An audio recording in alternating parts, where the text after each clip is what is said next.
So hello guys, napanood ko yung interview ni Boss Toyo doon sa RDR Talks. Napakaganda ng sagot niya doon sa naging controversial, diploma o diskarte. So sabihin natin panoorin. Ikaw tatanungin ko, boss, diploma o diskarte?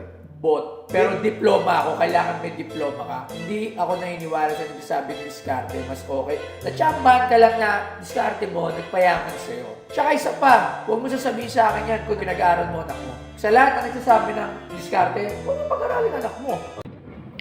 So tama nga lang naman guys, no? Kasi ba't mo pa pagpapaaralin yung anak mo? Eh kung diskarte lang talaga yung susundin. Talagang diskarte lang. Tama.